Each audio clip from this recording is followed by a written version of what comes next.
Bonjour à tous, bienvenue pour cette nouvelle vidéo de newsletter. Cette semaine, c'est la sidra de Berhukotai. Berhukotai avec une mitzvah un peu étrange, celle qui touche au traité de Arachin, c'est-à-dire une personne qui un jour se dit tiens, et si je faisais un don, ça part bien, l'idée part bien, mais ensuite elle a une idée saugrenue, c'est de faire un don d'une personne. Alors, il ne s'agit pas de kidnapper quelqu'un pour en faire don, pas de ça chez nous, il s'agit de donner la valeur de quelqu'un. Elle dit voilà, je veux offrir ma valeur au temple, au sanctuaire. Et alors, la Torah commence à nous donner une liste exhaustive de valeurs. Un homme, par exemple, dans la force de l'âge, entre 20 et 60 ans, il vaut 50 cycles, selon le cycle du sanctuaire. Et c'est pourquoi pas. Mais surtout pourquoi. Pourquoi 50 cycles? Pourquoi entrer dans une question de valoriser une personne? Est-ce qu'on peut véritablement établir la valeur d'une personne? Il y a une sorte de CAC 40 des personnes.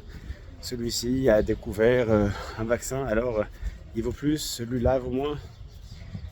Celui-ci court bien, alors sur les marchés, alors on pourra l'évaluer plus ou moins.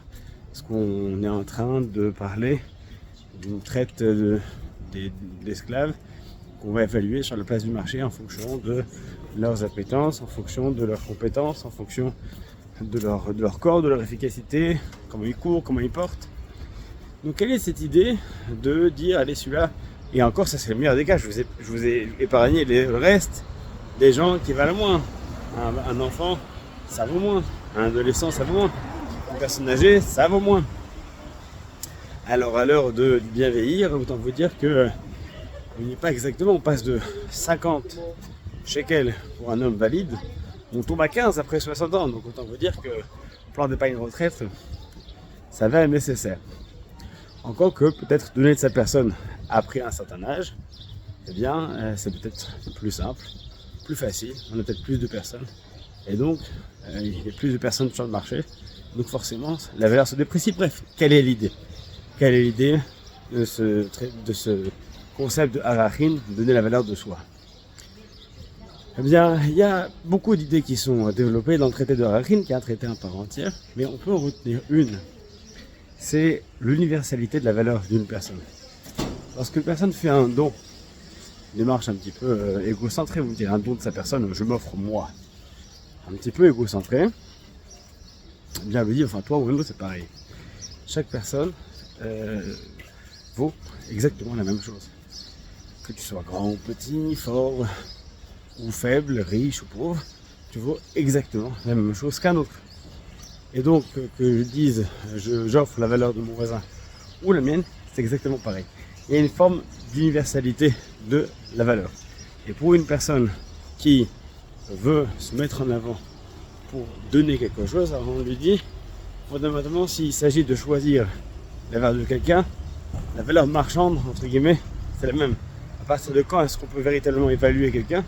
Ce n'est pas en regardant qui il est, ou ce qu'il est, mais ce qu'il donne. On ne regarde pas ce qu'il est, mais ce qu'il donne. Ce qui nous intéresse vraiment, là où la valeur varie vraiment, c'est ce qu'on donne, ce qu'on apporte avec soi sur la table. Et là, effectivement, il y a une différence d'une personne à une autre. Effectivement, d'une personne à une autre, on peut dire qu'il y a véritablement une différence de valeur. Une personne qui va s'investir, qui va apporter son histoire, son expérience. Là, il y a quelque chose de différent. Si tu veux donner quelque chose, donne de ta personne, plutôt que donner la valeur de ta personne. Et donc, c'est pour ça que on dit cela à la personne.